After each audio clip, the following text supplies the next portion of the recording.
Aló, ¿qué tal? Esto es Real Biopolítica. Vamos a hablar sobre el reino de Edom. ¿Sí? El reino de Edom. Es un reino bíblico. Edom es el otro nombre de Saúl. Abraham, ya varios conocen la historia del patriarca Abraham, ¿no? Tuvo un hijo llamado Isaac.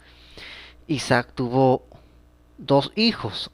Uno se llamaba Edom, o sea, se llamó Esaú, también llamado Edom, y el otro se llamó Jacob, que también se llamó Israel. O sea, uno era Esaú y Jacob. Esaú le decían Edom y a Jacob le decían Israel. ¿Y qué sucedió? Ya la historia ya la encuentras en la Biblia, todo eso. Sucede que así como Jacob crea un reino, el reino de Israel, o sea, los descendientes de Jacob crean un reino, sucede que los descendientes de Edom también crean otro reino. Y aparece en la Biblia la lista de reyes y todo eso. O lista de personas de Edom. Es más, Job era un edomita, el, el anciano llamado Job, ¿no? El anciano sufriente. El anciano sufriente, porque también se han encontrado textos literarios antiguos sobre ancianos sufrientes, justamente de estas épocas, esta es la época antigua. Entonces, este reino llamado Edom aparece en la Biblia y sucede que arqueólogos israelíes han confirmado la existencia de este reino bíblico de Edom. ¿Cómo lo han hecho? Acá tienes una foto, son excavaciones en las antiguas minas de cobre como parte del proyecto del Valle Central de Timna. Esto es en la Universidad de Tel Aviv. Sucede que han encontrado restos arqueológicos en los desiertos de Araba, entre Israel y Jordania. Han atribuido estos restos al reino bíblico de Edom, que floreció durante los siglos 12 y 11 a.C. En el Génesis 36-31 se describe un reino edomita anterior al siglo 10 a.C. Los reyes que reinaron en Edom antes de que cualquier israelita reinara. O sea, antes del reino de Israel ya existía el reino de Edom.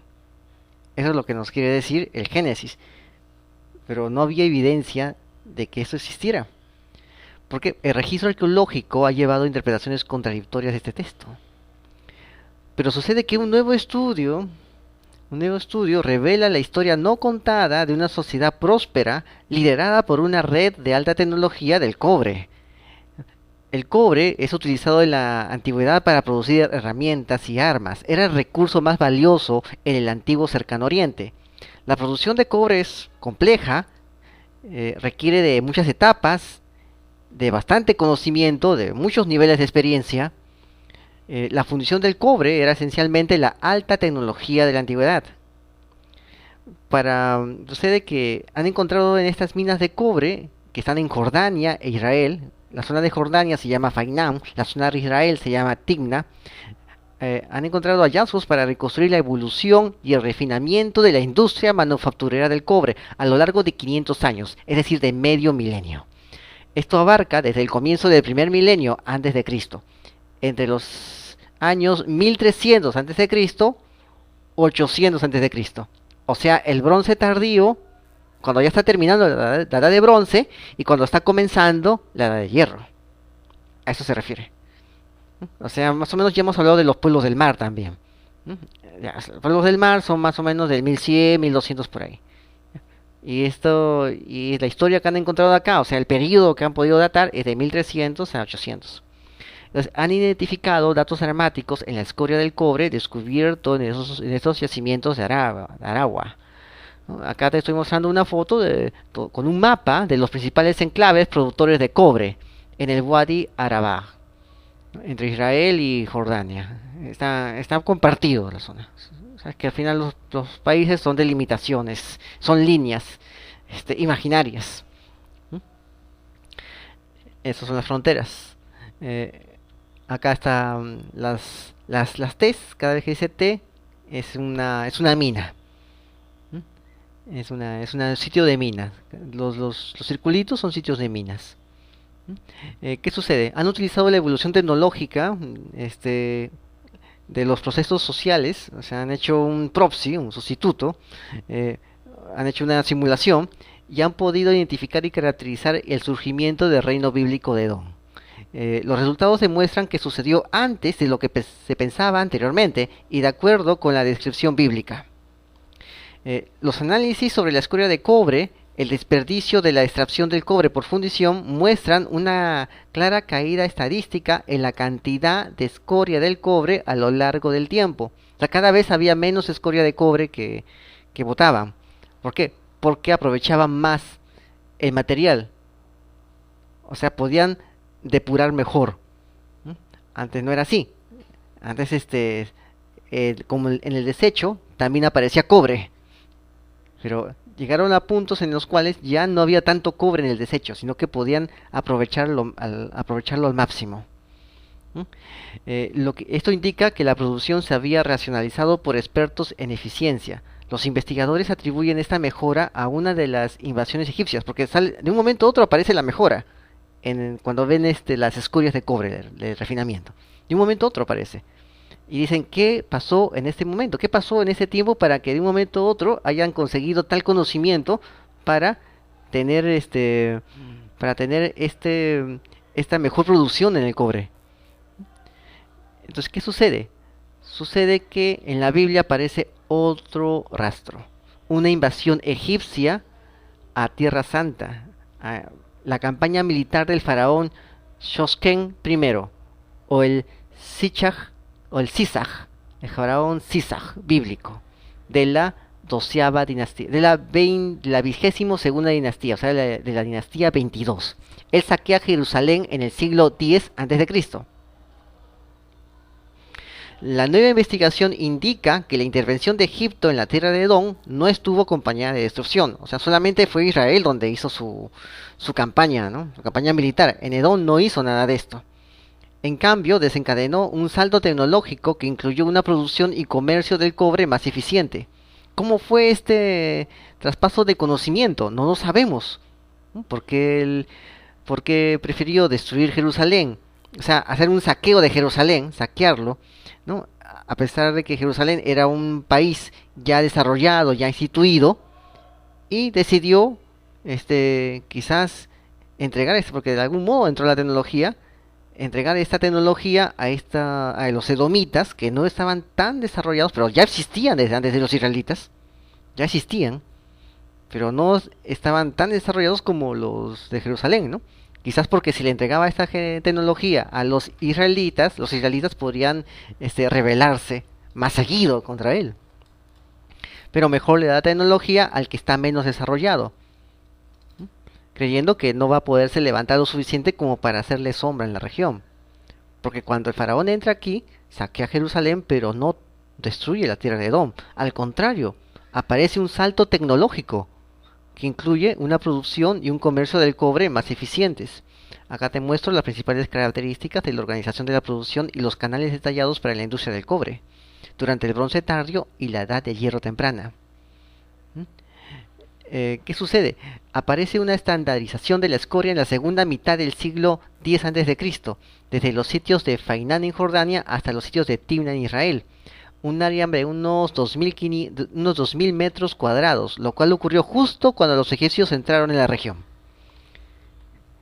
La eficiencia de la industria del cobre en la región estaba aumentando. Los edomitas desarrollaron protocolos de trabajo precisos que les permitieron producir una gran cantidad de cobre con un mínimo de energía.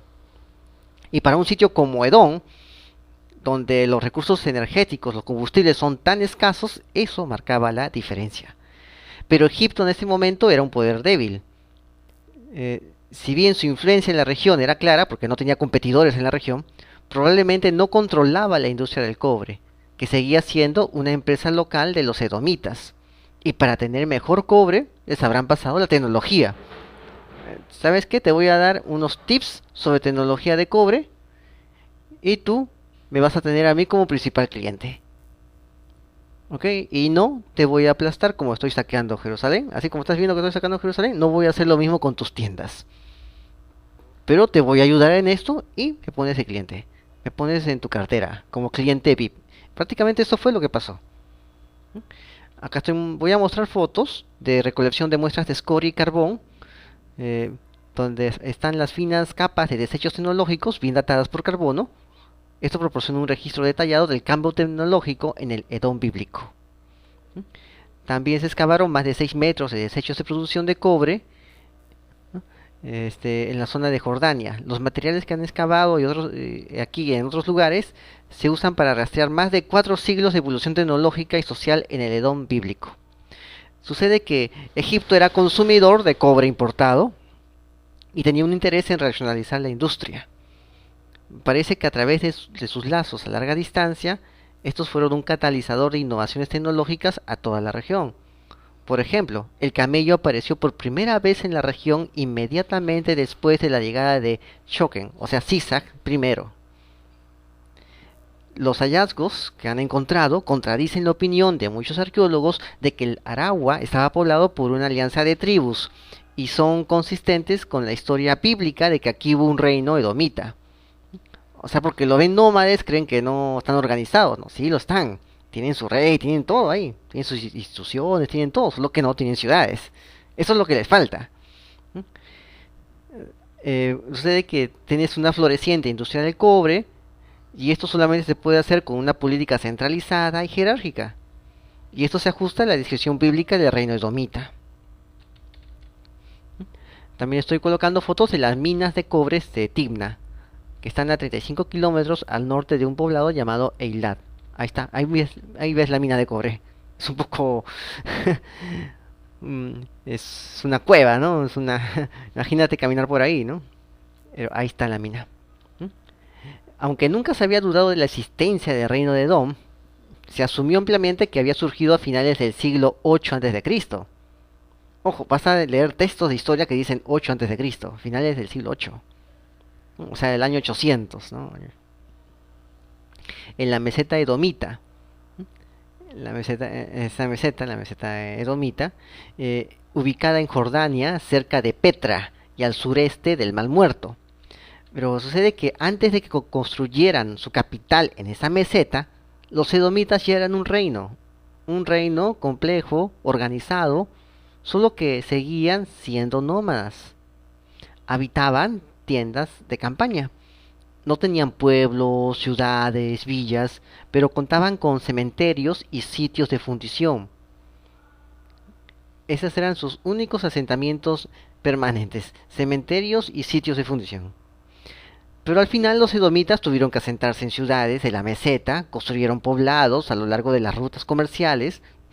Eran el comercio que empezó a aflorar cuando ellos empezaron a producir cobre en cantidad. Había más comercio, había que colocar ahí casas, pueblos. Habitaban ellos en tiendas de campaña, ¿no? Dejaron de habitar en esas tiendas de campaña, hicieron ya pueblos, hicieron ciudades, ¿no? y, y estos hallazgos pues demuestran que poseían un sistema centralizado de organización mucho antes de que se establecieran. O sea, primero fue el reino, después fue la capital. Primero fue el sistema de organización jerárquica social y después fue el asentamiento de pueblos, villas, ciudades y todo eso. O sea, una cosa no necesariamente está con la otra, ¿no? O sea, el poder, esta tecnología, el poder sobre esta tecnología hizo que creó el reino, pero no creó la ciudad. Ahora me entiendes, ¿no? Imagínate el nuevo poder tecnológico que va a venir. Ya no necesitas ciudades, o solamente necesitas ciudades resilientes, que son mini dictaduras urbanas. Y fuera de las ciudades resilientes, ya no necesitas ciudades, porque el poder tecnológico de control sobre la humanidad puede ser tanto que ya no se necesite que la gente esté reducida, simplemente puede estar en unos sitios dispersa y en otros sitios concentrada, pero siempre bajo el control tecnológico. O sea, la dictadura tecnológica, la centralización tecnológica no va a implicar megaciudades, megaciudades tecnológicas, simplemente pequeñas ciudades, al modo de villas, manejadas tecnológicamente, y páramos enormes con gente dispersa, también controlados tecnológicamente. ¿Te das cuenta? O sea, una cosa no significa otra. El poder tecnológico que va a venir también puede ser que que, que se instaure bajo esta misma situación. ¿Qué te parece? Esto es Real Biopolítica. Soy Iván Oré. Danos like en nuestro canal y será hasta otro momento. Saludos.